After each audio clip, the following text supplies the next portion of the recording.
Time for another honest review from the Bait Man. And if you haven't, go ahead and give this channel a subscribe and give me a thumbs up if you like this video. So what I've got here is a bait that looks awesome. I mean, it looks like it's going to catch a giant bass. But the reality of it, it needs a lot of tweaks and adjustment before I feel it's going to be a good bass fishing bait.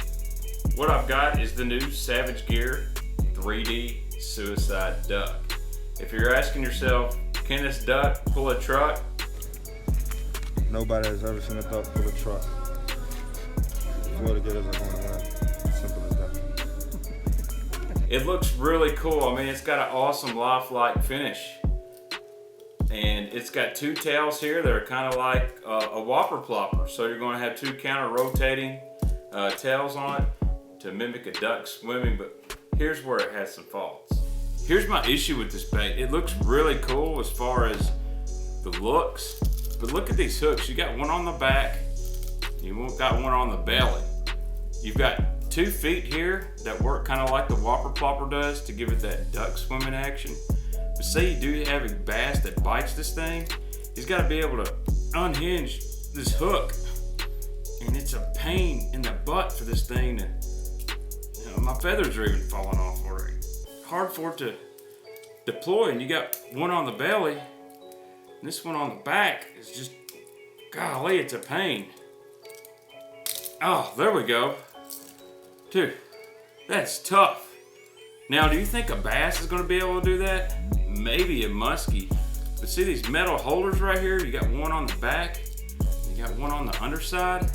They're not helping anything out. I mean, great looking bait, but poor design. I don't want this video to come off as a bash on a product. This is a good looking bait. It's cool, it's got some awesome looking features, and if you're musky fishing, this is probably a really cool deal. If you're bass fishing, you might want to do a few changes to this. I would probably leave these trebles swinging.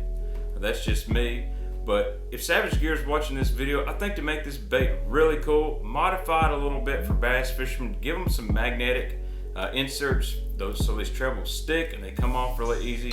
Maybe move this one on the back down to the belly to eliminate some missed strikes. Guys, if you like this video, give it a thumbs up. I read every comment. I try to reply as quick as I can. Until next time, this is the Bait Man, and be sure to subscribe to my channel if you haven't. The streak is finally over after 11 long years of waiting. What did you tell this team at halftime to ignite the show we just saw in that second half? Just one play at a time. We didn't play our best football the first half. We all knew that. It was all on us. And the players, I can't say enough about them. I love them. They knew they were disappointed. And we came out and played a great second half. It gets us to 4-0. You told me this week. And that duck is pulling that truck, baby. That's right. You told me that.